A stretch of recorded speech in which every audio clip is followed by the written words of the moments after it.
Hello, fellow Movie Crusaders, and welcome to our latest episode. My name's Sean Waskrug, and as always is Brian Michaels. And today is our Movie Crusaders Chat About Mass Review Special.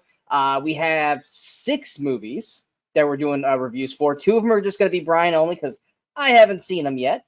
And the other 4 will be talking together. None of these movies, I think we both felt, didn't really deserve their own video. Or at least not to the point where we were like, we need to talk about this right now. So we've kind of spent January kind of stock building between that and the trailers, which it was our previous episode, which is out right now. And so now we're going to finally go around and start talking about these movies. And let's see, we got, let's run through the movies real quick here. We got Flight Risk. We've got You're Cordially Invited. We got Companion. We've got Distant, Heart Eyes, and Love Hurts. So we're going to talk about all these movies today and give you guys our thoughts on them. But we will have a special review-only episode for Captain America: Brave New World, which comes out this weekend. We'll have a non-spoiler review and then a spoiler discussion on the channel for that, so be on the lookout for that. But, Brian, outside of the movies that we're talking about today, is there anything that you have seen that we're not talking about that you want to acknowledge? No, I think as far as like new releases, this pretty much covers everything. I want to say since our last episode, I feel like this is pretty much the gist of everything we've seen since I think the Movie Crusaders Awards show. Yeah, I wasn't prepared for this question, but yeah, as far as movies, yeah, the other thing I saw was One of Them Days, which was and did we already talk about Den of Thieves? I don't know if we talked about Den of Thieves. You, I think, talked about Den of Thieves like at the very end of the episode, and I hadn't. I think I either was about to see it, but I hadn't seen it yet when we shot that episode. Which it was fine. It's not as good as the first one, which is what you said on the episode. You know, it's okay. It was okay, but not as good as that's everything I've seen. So, but we're covering today. So, all right, cool. So let's go ahead and kick off with Flight Risk. There are 2 reasons why we chose to watch this movie. One of them's not a good reason because we've been avidly making fun of this movie since we saw the first trailer last year. The main reason why we did want to see this was because Mel Gibson was directing it. And granted, his track record as of late has not been great, but we know Mel Gibson is capable. Yeah, and as a director, I mean, he's actually his record is pretty good.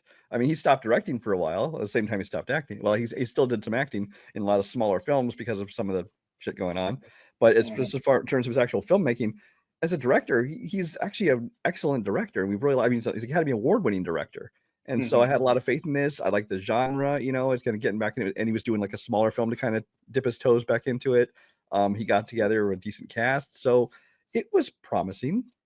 At least on the page. Yeah, at least on the page.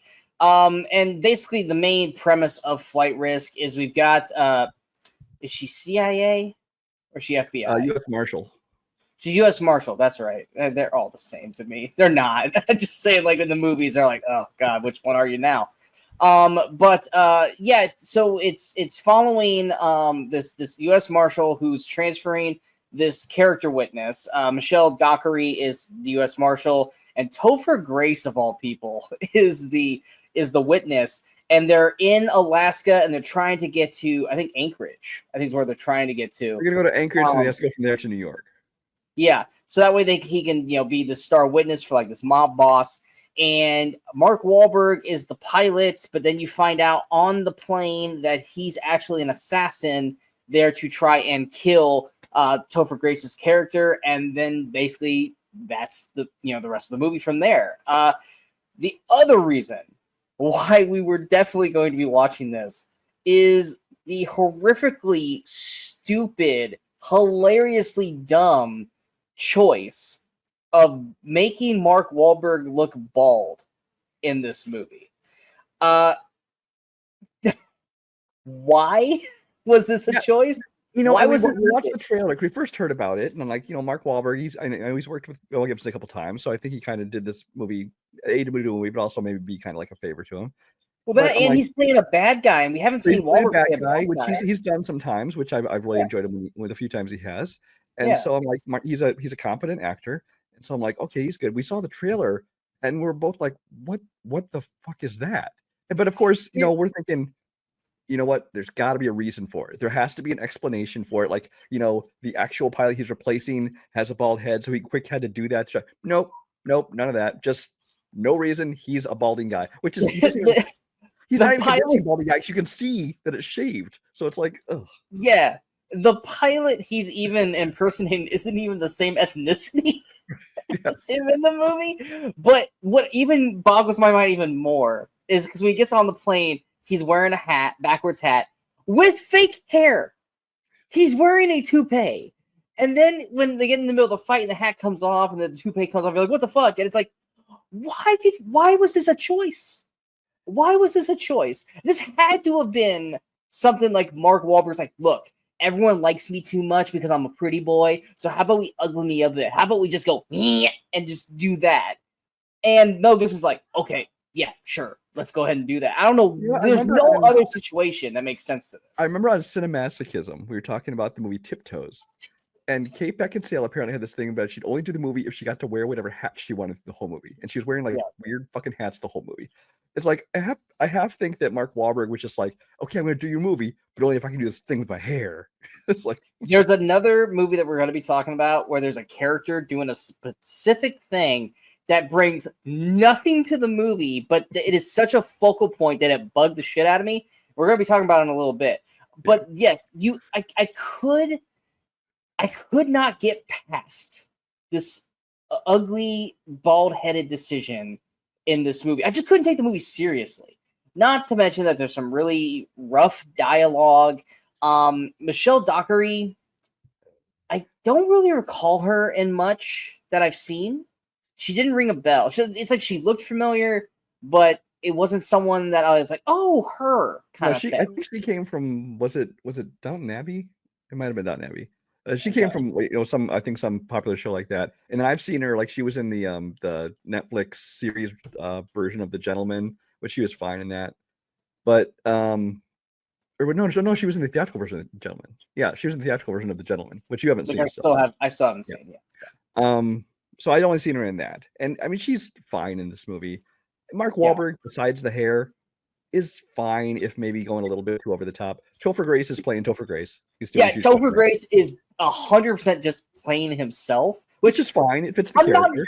I'm not mad at that. But it definitely did feel like, I mean, the script and even like the effects of being on the shaking plane and all these things just felt like a straight to VOD movie. If you didn't put Mark Wahlberg in this movie, like you could actually probably even still have Topher Grace in there, and I'd be convinced it could be a VOD movie.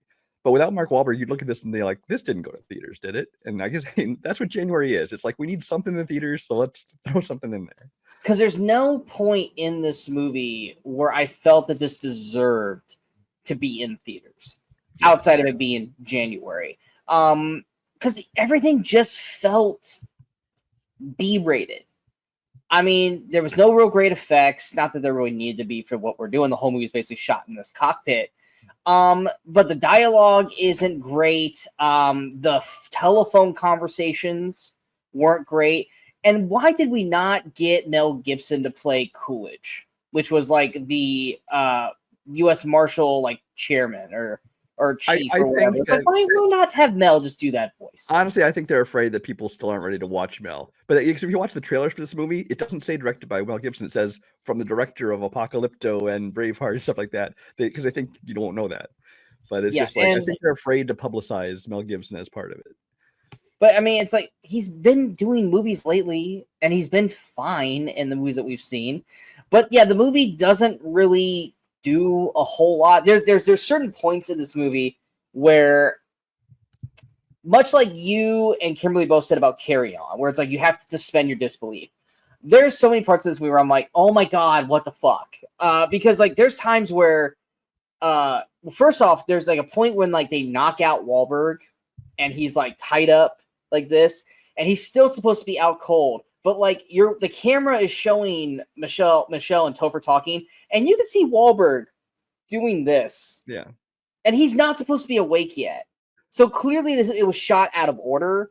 because he's back there fidgeting. There's other scenes where he is trying to cut it and stuff. Yeah. Well, yeah, I know, but at that point in the movie, he's not. Well, it's like right when he got knocked out of order because that was the one of the scenes they thought he was going to be working on it. But, exactly, and that's the other part too. Is he's fidgeting with this shit for so long. He's not being quiet. Now, granted, they've got the earmuffs on, so they ain't gonna hear it. Keeping an eye on him. They don't even look back. No, that's what I'm saying. Like, you're telling me at 0 points, you're not gonna just go. You wait for him to talk to you before you go, what? It's like, I'm sorry. If there's a fucking assassin on board, one of us is keeping an eye on him at all fucking times. Also, after maybe, I don't know, the 3rd or 4th time when he still attacked you, maybe kill the guy. Just saying. Exactly. Just and he's like, something. Even Topher's like, just shoot him. If you were a U.S. Marshal, you probably got pretty good fucking aim. And then eventually she shoots him, not to kill, but she does shoot him. And I'm like, you could have done that fucking an hour ago. And you probably would have been way better off than where you're at this point. But and then you had the one dude who was helping her the fly the plane. Guy? Yeah, who was like hitting on her, and I was like, is this legit happening? Like, again, he was probably doing it to try to calm her nerves and shit, but it was so cringy, the dialogue for this character. I can't say that I was entertained, but I also wasn't like just going, oh my god, fucking shoot me now, end this movie. It was just kind of there. It was a limited concept. It was honestly, it was fine for what it was. I didn't hate the movie, but it didn't like pleasantly surprise me or anything. I do want to say at the ending when they finally land the plane and everything, and then she's like in the paramedics or the ambulance, whatever, and like she goes, doesn't she like shoot him like 5 times, and like all the cops and everybody around just kind of look like, hey, what's going on in there? Like they don't know what's going on. They don't know if she just murdered somebody. Such a random, like, abrupt ending, because it sounds like it's ending because you're hearing the music wrap up, and I'm like, well, what about this? What about this? What about this? And it's like, we're gonna tie all those 3 ends up in 30 seconds, and then it happens. You're like, well, I mean, they did it, but that's just such a weird way to end the movie. But it's like, yep, that's what a VOD film would do, but this got a theatrical release. What did you end up giving Flight Risk? I know I still give it 3 stars, which for me is like dead center. Like, it's an average film. It's not a bad film. It's not a good film. It's just a film. I couldn't get past the B moviness of it all for being a theatrical film. I gave it 2 stars. It's not harmful, but it's also not watchable really either at that same point. It's not we're going to watch again. Yeah. Oh, no. And it's not anything I could recommend anyone. So at least with 3 stars, I can go, yeah, you should check it out. Just don't expect much. With this, I can't recommend it. So it's easily a 2-star film for me. Next, we're going to Prime Video's You're Cordially Invited. This is a film starring Will Ferrell, Reese Witherspoon, Jack McBrayer. Oh god, I'm trying to think of any of your name, John. I dare you to try and say it. Who? Geraldine Viswanathan. Oh yeah, I would have said Geraldine. I wouldn't even said Viswanathan or however the hell you say it. Jimmy Tatro. It's basically your Father of the Bride meets Sister of the Bride Wars kind of a film. The main plot is we're following Will Ferrell, whose daughter is getting married, and they basically booked this like it's an island basically. It's like a little like what do you call it? It's not a villa. It's not a resort. It's like an island hotel though. It's a little island hotel where him and his wife got married, and the lady who was booking it like didn't get it written down well enough, and she died when she got off the phone. Fast forward a few months later, Reese Witherspoon's sister is engaged. They want to get married there because that's where their grandma lived, and they booked it. They both show up on the same fucking day, and they're both now having to deal with each other because they double booked the wedding on a small island that really can only handle one wedding at that time. And so you have this like one-upmanship between Reese and Will, and chaos ensues from there. For me, I like Will Ferrell and I like Reese Witherspoon. I feel like I haven't seen Reese in a lot lately, and that's mainly because she's been kind of doing that Apple TV show, The Morning Show. I haven't really seen her do a lot lately. And Will Ferrell, he's consistently still going. Hell, he got snubbed for Best Documentary for Will and Harper last year. So, I mean, he's still actively going around doing a bunch of stuff. The cast in this movie, there's definitely people in it I like. I mean, I like Jimmy Totoro, or we like to call him Tetro. Yeah. Tetro. Even though we call him Zoe Deutsch's husband, because that's who we know. I thought they were married. Not less than you know. Oh, well, they're together. Let's just say that. I like Geraldine. I've liked her in a lot of things I've seen her in. I like Reese's sister, which is Meredith Hagner. I like her. But yeah, and it's a chaos movie. It's an R-rated comedy, which definitely piqued Brian's interest. But Brian, what were your thoughts? So it bugs me that Flight Risk can get a theatrical release and this can't.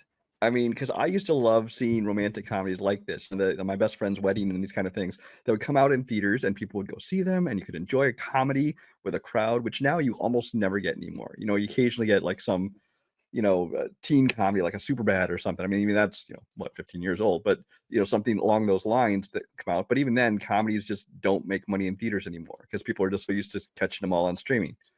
So this one went on streaming, is what it is. Fine. I didn't know it was R-rated going in. Like the first scene they started yelling "fuck," I'm like, "Ooh, I like this kid." And the thing is, it wasn't even like they just added language to make it R-rated. I feel like the language, the way things were used, actually made it funnier, in my opinion. I think that it needed the R rating to kind of have some edge. Otherwise, it would have been just like boring, generic, wedding comedy number 342. Mm-hmm. So I think that kind of gave this a personality. I actually enjoy this one quite a bit more than I expected to, because Will Ferrell is very hit and miss for me. When Will Ferrell goes full Will Ferrell, I am mostly annoyed by him usually. In small bits, in Saturday Night Live sketches, that's one thing, but a whole movie of him doing like a character is often too much for me. Reese Witherspoon, I can usually take or leave. She's fine. Doesn't do anything for me or against it. But I enjoyed them. I liked that they had, I liked that they kind of surprised me a lot in this. First of all, when they made it R-rated. Second of all, when they realized the double booking and, you assume it's going to be this, enemies thing, but it's not. It's like they decide, hey, we can work together, all this kind of stuff. And I kind of liked that. Now, eventually they do kind of start passive aggressively trying to, ruin each other's weddings and things like that. But for a while, they're trying to get along. And I liked that aspect of it. So that kind of surprised me. I think the supporting cast was a lot of fun. What else about this? Yeah, no, I mean, it's not, I'm not going to call it a great, one of the great comedies of the year or anything. But I was pleasantly surprised. I'm glad you were, because I found this annoying as fuck. Will Ferrell has peaks and valleys in this, like where it's like he's good, and then they let him go full Will Ferrell, and even when he goes full Will Ferrell, it doesn't feel like it matches the character that we've seen. Places where it went full Will Ferrell were the times I was like, they should have cut that out. Well, because it's just like, based off the character that we've seen, I don't believe you would have gone this dark, or you would have gone full Will Ferrell here. Reese Witherspoon is playing her wheelhouse. She's playing Reese Witherspoon like she's playing like the Sweet Home Alabama, like stick up her ass, real bitch character. But if you actually can break through that, she's actually a really sweet woman. I thought she was good in it. Will Ferrell, the longer the movie got, the least likable Will Ferrell got. Because he was kind of the one who first started, like, trying to sabotage the other person's way. You're like, why is he doing this? Yeah, there was no reason for them to even. I mean, you do it so the movie can happen, but it got to the point where it's like, look, the brides and effectively the grooms, they have nothing to do with this. There's no reason to fuck over these people's weddings. Now, if Reese was the bride of another wedding and Will Ferrell was the groom of the other wedding, I can buy them trying to fucking torture each other and ruin each other's weddings. But Will's daughter and Reese's sister are innocent through this whole fucking movie. And they didn't deserve what they got through this film. And the rest of the cast, except for Zoe Deutsch's boyfriend, he's probably the only likable character in this whole fucking movie. Everyone in this movie is either unlikable, annoying, or start out good and become an unlikable character throughout the film. because of circumstances that are thrust upon them, or them just going dark side to go dark side. It basically Jimmy Tatro he's the only character that actually stays genuinely nice the whole fucking way. He's the only one that's like not an asshole. And I just couldn't get into this film. I was just annoyed with everyone, especially the daughter's bridesmaids. Oh my! There's that one actress who she was also in one of them days actually, where her whole thing is just being loud and obnoxious. And Are we talking about Keila Monterosa Maja? I believe that's her name. Yeah. She plays Heather. Every time she's on screen, I wanted to mute it. I wanted to just fast forward through it. She's one of the most unlikable actresses that I've seen on screen, and she overtakes every scene. She's not a good actress. She is not funny. There's nothing about any of these scenes with these bridesmaids that are funny. They, to me, stop the movie to a dead halt because it's all like the like, oh, he's gaslighting and he did the woman power and all this. But like, shut the fuck up. Like, this is not the comedy we wanted to watch, and it's cringy at best. And I think it's intended to be cringy, but just because it's intended to doesn't mean I want to watch it. And same thing goes with even Reese's side of the family. I didn't enjoy the sister, their sister and their brother, and all those the mom. Granted, they're doing their job. They're playing the roles they're supposed to play, which is why I'm not going to completely, give it a horrible score. I mean, it's a 2-star film for me, but they're all playing the roles that they're supposed to play. They're all doing a good job playing those roles. Does not mean I liked or enjoyed the movie. There are moments, but it's this movie felt 3 hours long to me. Here's my one problem. It's an hour 50. It's an hour 50, and it felt like 3 hours. My one problem with the concept, the whole conceit of this thing, is that they come together and decide, okay, fine, we can both find a way to do this. I'll take outside for the reception, or for the rehearsal dinner, you take inside the building for the rehearsal dinner, and then vice versa for the reception or whatever. And then you can have the doc for the first half of Sunset, and I'll have the doc for the second half of Sunset. And I'm thinking, why don't one of you just do it on Saturday and one of you do it on Sunday? Or why don't one of you guys do it at noon and the other one do it at 4? Well, I'm assuming they both wanted their precious Sunset. I get that. It's like a weekend has an extra day. Just do it. Yeah. And also, I'm not a fan of this actress either. The boat captain. Fortune Feimster. I've never liked her. Can't stand her. She's trying to be that female Chris Farley thing going on. She is, and she's not Chris Farley. She does something in the movie, and she doesn't get fired. And it's like, how do you still have a job based off of what you just fucking did? Because she's still the boat captain at the end of the movie. I'm like, how do you still have a job? But when we get near the start of the third act of the film, Will Ferrell goes full on Will Ferrell. And for anyone who's seen the trailer, I'm just call it the alligator scene. Yeah. That's when the movie completely lost me. I was just like, there's moments that are keeping me attached, and then the alligator scene came, and I'm like, nope. Like, at this point, because like his motivations were like fucking murder at that point, and I'm like, no. I'm like, no. And then there was the TikTok video with his sister, with his daughter, and I was like, I really fucking hate this movie. Like, I really do. I get everyone's doing, like I said, everyone's doing their job. It worked for Brian, which is great. But this movie felt twice as long, and I was miserable watching it because I hated everything about it. It's still 2 stars. I consider it generous for me because at the end of the day, like I said, they all did their job. But it's a 2-star film for me. I couldn't stand this movie. I end up giving it 3.5 stars. Now, I will fully admit that were we still getting a steady stream of rom-coms coming through, this one might rate lower. But from the ones we've had lately, there've been like almost no good ones. So once one comes along that I think is kind of good, I may give it a little extra bump. Just saying. Yeah. Next, we're going to go with Companion. Now, this is definitely a movie that we knew little about. I think they finally kind of gave it away, like, was it a week before the movie came out with like a legitimate trailer? And I stayed away from it, but someone spoiled it for me on what the hook was, which was kind of a bummer. because I would have liked to have not known it still that. wasn't even spoiled for me. I thought it was actually something else, even when they tried to spoil it in the trailers. But yeah, someone spoiled, and it wasn't from the trailer. I just heard someone say it. I'm like, oh, really? That's what it is? Well, because like I was excited for it, and then I heard the twist, and I was like, okay. But I heard some good word of mouth, so like I'm still gonna check it out, but I'm just not excited for it anymore. But basically, the premise is we're following Jack Quaid and Sophie Thatcher. They have a meet cute, and they're dating, and basically they're going to this boyfriend's cabin or lake house, and crazy shit happens. And we're gonna, like I said, this is still relatively new, so we're gonna have to tiptoe through some shit when explaining this movie.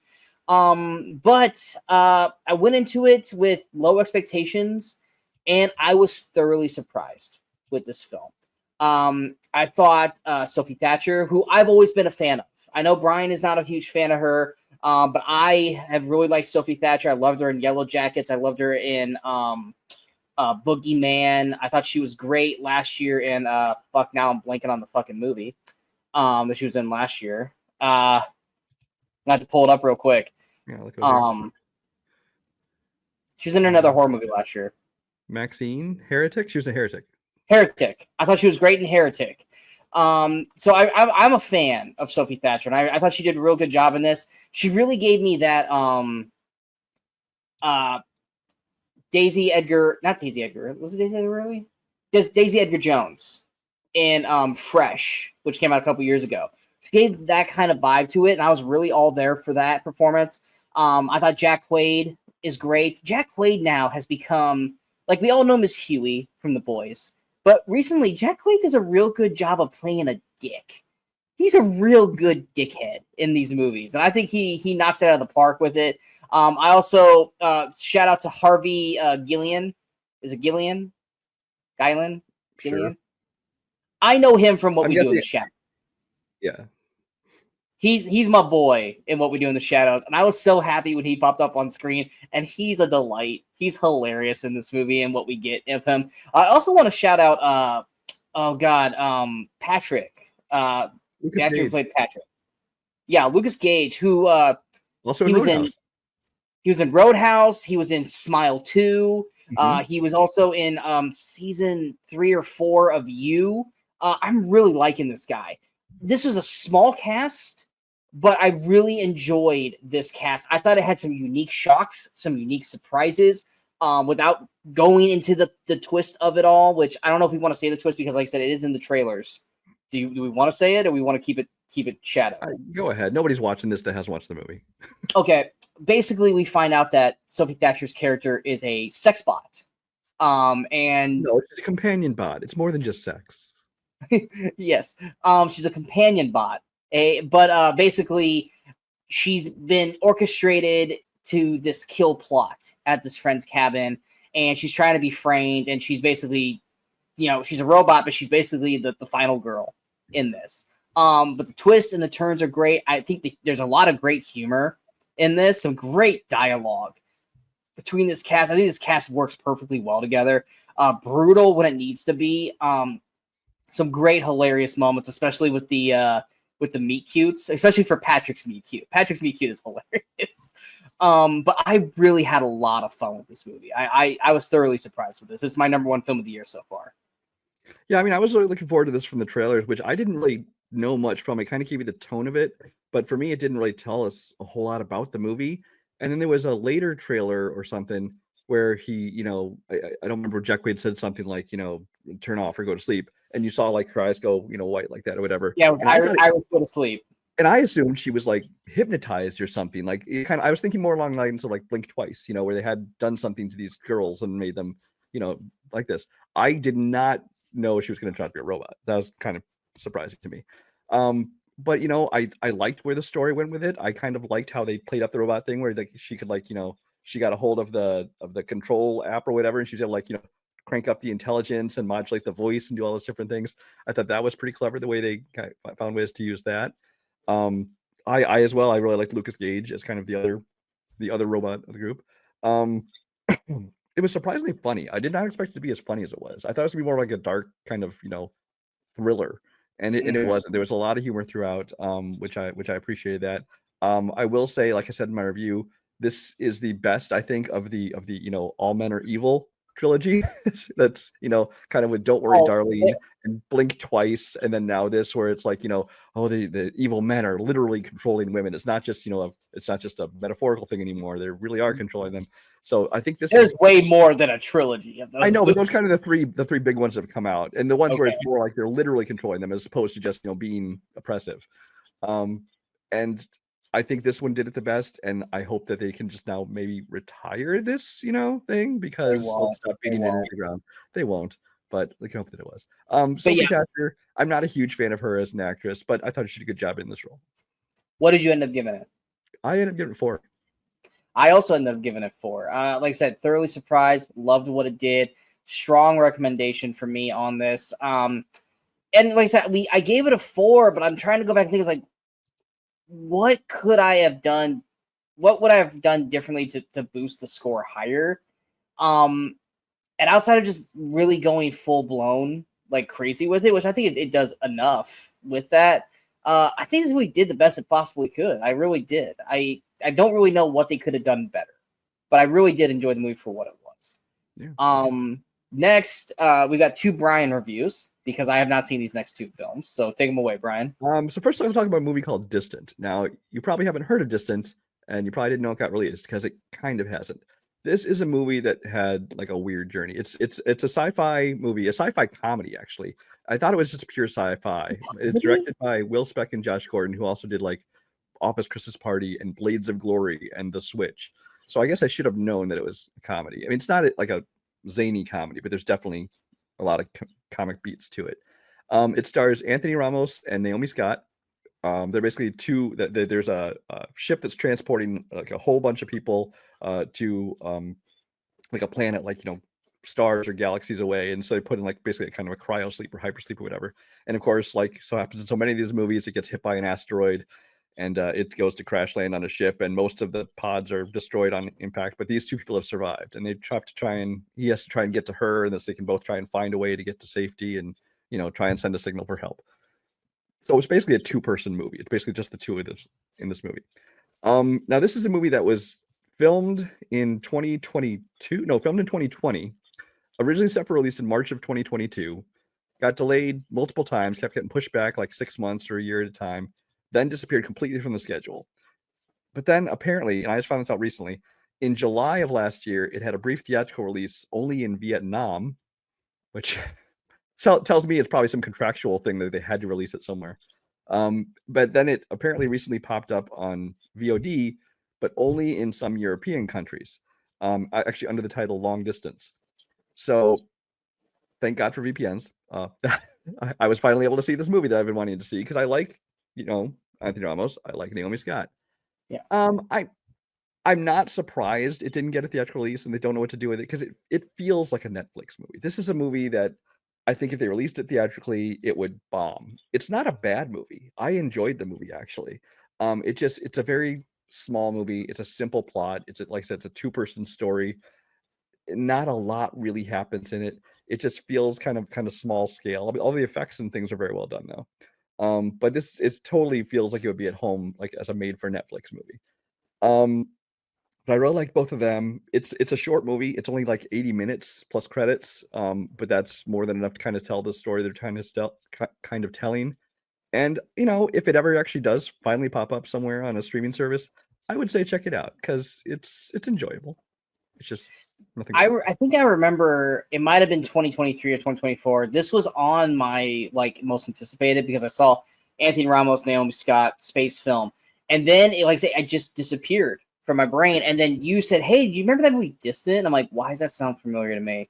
They're like, "Yeah, I watched it. Is it worth watching?" Not really. It's like, oh. No, it is worth watching. It's just I'm just I wouldn't go to great hurt to try and seek it out or anything, but if you get a chance to watch it, I would say watch it, because I did enjoy it.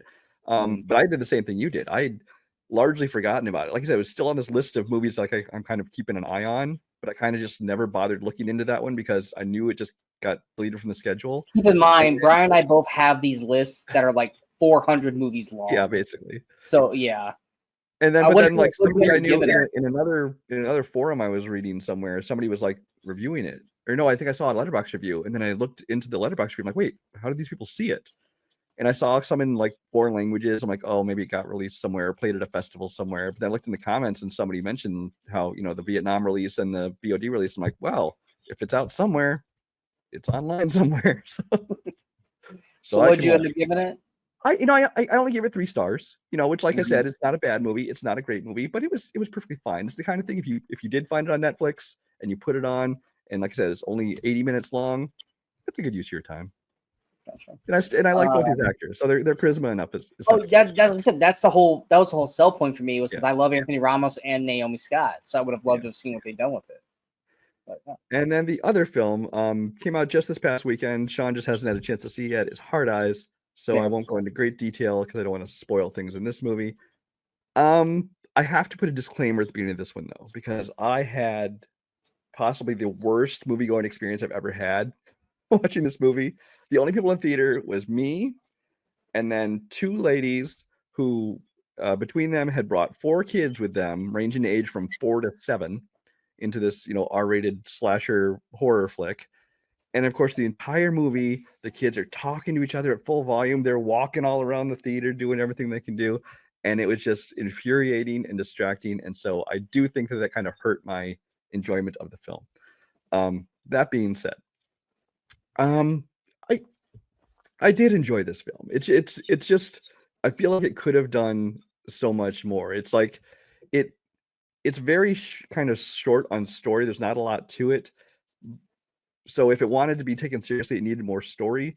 But at the same time, if it was content just being like just a, fun, schlocky, slasher fest, it needed more kills. Because they spent like a whole lot of time in the beginning of the movie. I mean, they, like all these movies, they have that initial kill right up front. And then there's like a long section where you're just like watching this girl go about her life. And you're like, okay, is this going somewhere? like the very first Halloween where you're following and then once the killing starts again, there's a few kills and they're fun. Of course, the trailers have ruined them all. But there's a few kills that are fun, but it's just kind of like, and it gets to the end and there's the completely predictable twist ending. And it's a fine movie. I ended up giving this one 3 stars. I actually think it'll probably get bumped up to at least a 3.5 once I get a chance to watch it again in a better environment and appreciate it without distractions, stuff like that. But, I really enjoyed it. It's directed by Josh Rubin, who you won't know his name, but he directed and starred in Scare Me, which is a film I've pushed on people forever, with him and Aya Cash, just telling scary stories to each other. He also directed, what's it called? Werewolf Within? Is that what it's called? With Melina Van Camp? Werewolves Within. Werewolves Within, yeah. He directed that one as well. So he's kind of he definitely goes for kind of that horror comedy vibe to it. But I enjoyed this. I would say check it out. But again, I need to see it again to form a fair opinion on it. Yeah. Next, we have our final film. This was also released this past weekend, and that was Love Hurts with our boy. I want to say it, but I feel like I'm going to say it wrong. Ke Huy Quan. This dude, like, we've watched him since he was a kid. Then he disappeared. Now he's back in full force, and I could not be happier to see this guy. He's just this guy that whenever he pops on screen, you're just happy because he just has this he's always positive and yes, he just has this light of joy. Because it's like he got his second chance, he's got his resurrection, and he's just gonna be happy about it. And he's gonna make sure you see the happiness with it. And if you don't like him or you find him annoying, I don't know if I want to be around a person who thinks that he's an annoying person, because I think he's just a delight. But this is his I wouldn't call it nobody, or would you call it like a nobody kind of film? I'm close to be a nobody, yeah. Well, yeah. So I mean, because just like nobody, he's got a background that he is trying to keep hidden. Now he's like a realtor. And his past comes back to bite him in the form of your girl, Ariana DeBose. Thank you. I wanted to say that was right, but in my head it was like that's not her name, but it is. Ariana DeBose shows up, and everything goes nuts because his past basically comes back right to the forefront, and craziness ensues. And the great thing with Ke Kwan is that you're gonna get some great action. You're gonna get some great fight choreography because he actually fucking can, fight. He's kind of in the time between when you knew him as a kid actor to being a current adult actor, that's what he was doing. He was doing stunts and fight choreography and things. So yeah, he's kind of, in my eyes, has kind of now taken over. Not that this actor's gone, but he just doesn't do it much anymore. And it's probably because his body's finally caught up to him. I feel like he can take over the Jackie Chan. He totally could. He's totally could become Jackie Chan now. And he has the personality for it. He has the right tone to it, and he can do the action. So I would be delighted if he just became the new Jackie Chan. And just have these fun martial arts films where you just can laugh and enjoy it because he's just such a lovable guy. But we got his first lead film, because Everything Everywhere All at Once, he's co-star. He's supporting, and this is his first lead film, done by the people who did not the directors, but isn't it the producers of John Wick?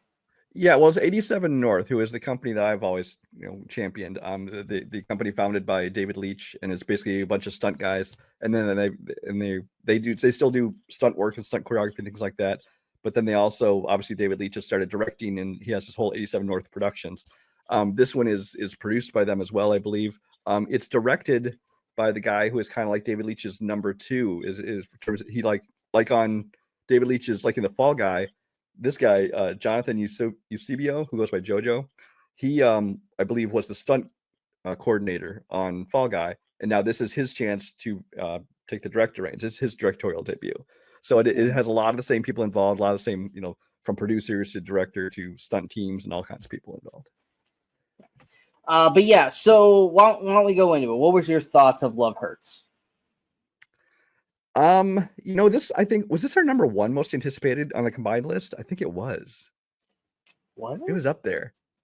Because I remember a lot of my talking. I'm gonna look it up. Because a lot of my top ones you had lower, and a lot of your top ones I had lower. So because this one was relatively high on both our lists, I think it ended up being our combined number one, or it was up there somewhere.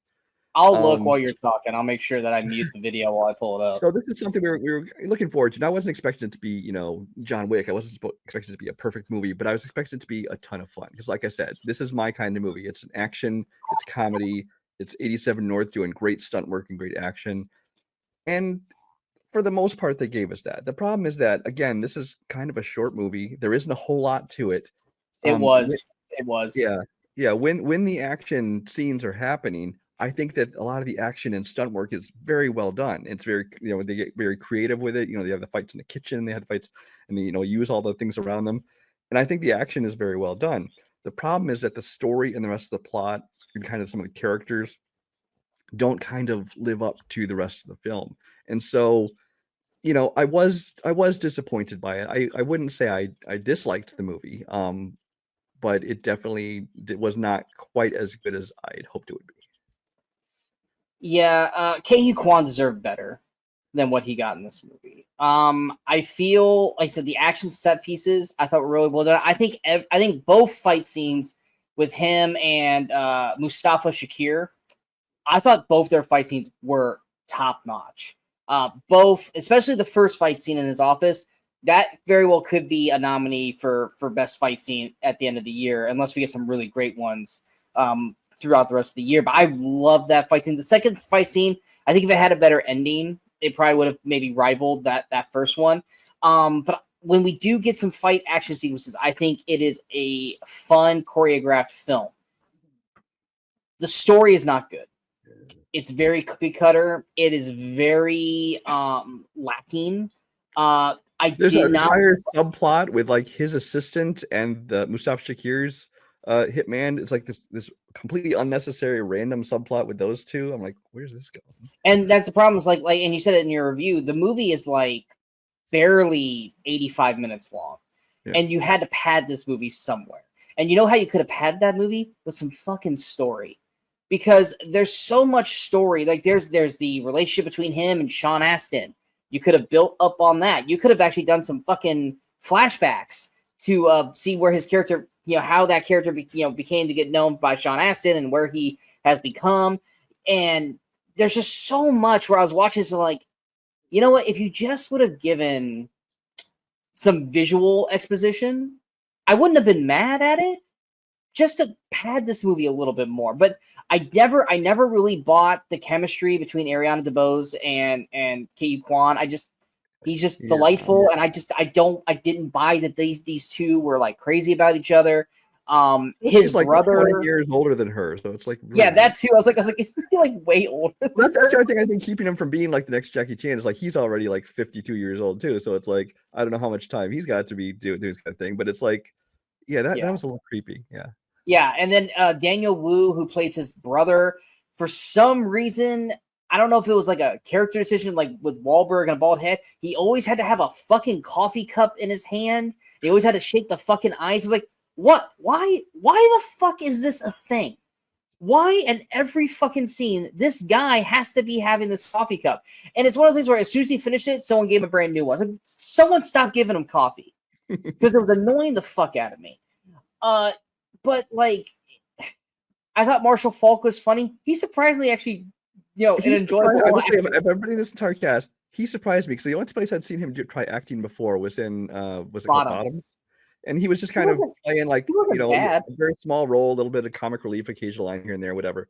But in this one, like he's not a great thespian or anything, but he handled the action well. I thought he had good comic timing when he had to say lines, and it worked. And he kept and he had the little Easter eggs of like him being a football player. He yelled beast mode when he went to tackle somebody. I was like, you know what? I enjoyed that. I did honestly. I didn't know that was a thing, but then I saw in the opening credits his name listed as Marshawn Beast Mode Lynch. I'm like, what the fuck is that?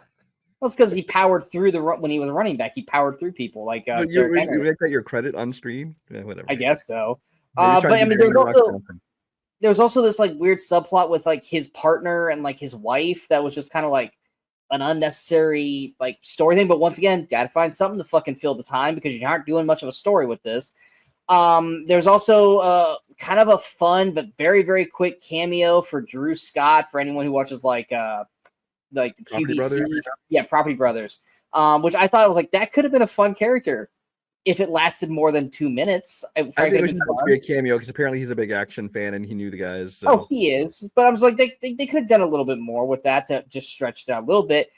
But yeah, the movie is super quick. It's very, very light. The action is good.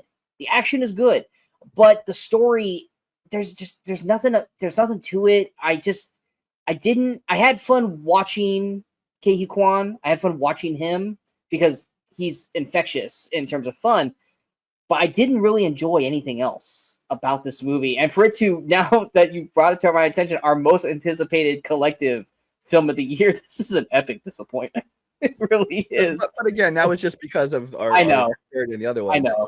So I mean, it is disappointing. I mean, is it something I'll watch again? It's the kind of movie I'll probably watch again because it is so short. So it's not not devoting a lot of time to it. Or I could go in and watch certain fight scenes, things like that, because I did enjoy those aspects of it. And this kind of fits in with that kind of. There's kind of this thing of like there's like the 87 North, like the John Wicks and the Fall Guys and Bullet Train. And there's like the second tier, which is like, the Nobody and Violent Night and like this. And I think it fits well into that. Now it's the weakest of those three, I think. Yeah. But in terms of the story in that, but it's still fun action. And I'll still revisit it. There's just so much more that they could have done. Yeah. With this movie. Yeah. And it just felt like I don't know if they just weren't ambitious enough, or they felt like they didn't have the freedom to do that, but this movie fell way short of what it was capable for, which is really a disappointment for me. I gave it 2 stars. It just I wanted to like this movie way more than I did, but at the end of the day, it's not something I'd probably ever go back and rewatch. As much as I want to watch Ke Quan fight, I just it didn't do anything for me. Ariana DeBose, she needs a new agent. She needs a new agent. She won her Oscar, and so like most people, like a year or 2 after they win their Oscar, suddenly they're in like 4 or 5 movies because they're the hottest property now.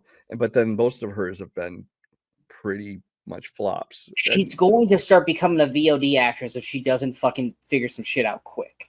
Yeah, because she's going to lose every star power she's got if she doesn't figure it out fast. Well, I also think she just needs to find. I think she decided, I won my Oscar, now I'll go try different things. So she started doing like action movies like this and Craven and things like that. And maybe just that isn't her niche. Maybe she should go back to doing, the West Side Stories, maybe a rom-com, maybe something like that. She strikes me as like a Natalie Emmanuel kind of person who she could, do that kind of thing. But yeah, it's disappointing. It's hard to say. I do hope that this does not harm the momentum of Ke Kwan. I would hope he gets to star in more movies. I actually would hope that Jojo Eusebio, who gets another shot at directing. I don't want him to be one and done because I have always championed stunt choreographers moving on to directing because they make the most fun action films. So we'll see what happens. I think Kwan will be okay. He's got Zootopia 2 coming out this year, and that's going to make a fuckload of money. I think he'll be fine. But I don't want this to take away from his acting and martial arts. We would like to see him be like the new Jackie Chan. I think that'd be great. But what did you end up giving Love Hurts? I gave it 3. You gave it 3. Yeah. But yes, he was in Electric State this year too. I didn't realize that. Oh yes, he is. Yes, he 100% is in Electric State, which I'm excited for. Brian, not as much, but he's definitely intrigued by it. But I hope he does great in that also. But what were your guys' thoughts? Did you guys like any of these movies? Did you guys agree with us on not liking some of these movies? Let us know in the comments below. But we hope you guys enjoyed this episode. If you did, hit that like, share, and subscribe button to the channel so you guys stay up to date with all the latest videos pop up on the Movie Crusaders. Of course, leave the follow us on all the social media out you see below. Out right now, we have our Movie Crusaders chat about movie trailers. The Super Bowl was a couple days ago, and there were plenty of movie trailers to talk about between that and the last couple of weeks. We have plenty to talk about. I go through a fucking Jurassic World rant. What else is new, right? So if you guys enjoy watching me rant about that shit, watch that video. Coming up next, Captain America Brave New World comes out. We'll definitely be having a review, non-spoiler review, and a spoiler discussion for that. Also, Paddington in Peru comes out. I am a huge Paddington fan. Brian has not watched a single one of them. I don't know if I'm going to do a review or not. I don't know if Paddington is really in our viewer wheelhouse in points of where they would want to review. So I might just wait and bring that up on our next Movie Crusaders chat about episode. But the Movie Crusaders Oscars is coming up here very, very shortly, where we will be going over who's nominated for the current Oscars, who should win, who probably will win, but most importantly, our nominees for the Big Five awards and who we think should win those Big Five awards. Guess what? Most of them aren't even fucking nominated. But that will be coming out here very, very soon, so be on the lookout for that. And then what do we got coming in next week? Do we got any big movies next week? I always ask that, and we're never prepared. I never fixed. I don't know this question's coming. Okay. Next, well, let me see. This week you said Paddington. The Gorge is coming out this week as well on Apple TV. Oh, I forgot about The Gorge this week. Nice. And then next week that is a movie that Brian and I are both intrigued by. And then the following week we have The Monkey, the horror movie. I think it looks pretty good actually. And then Cleaner with Daisy Ridley. Mm-hmm. Yes, I have been not threatened, but I have been strongly told by Brian to not watch the latest trailer for The Monkey. And pretty much anytime that trailer for Monkey comes on, I immediately put my head down. And Kira was like, "Have you seen this?" I go, "Nope, not allowed to watch it. Not allowed to watch it." Brian said I'm not allowed to watch this. Because it looks good, but it gives away every kill. So yes, and I don't know anything about it to a point.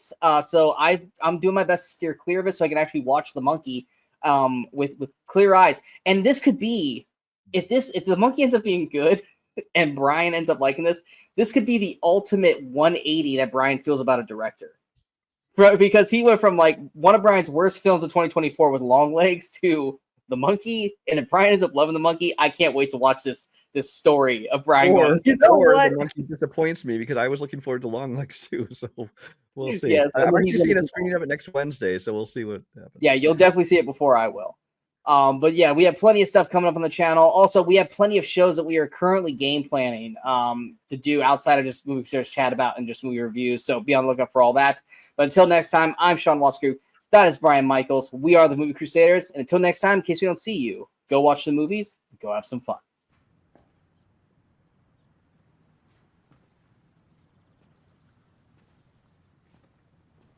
You're still here. It's over. Go home.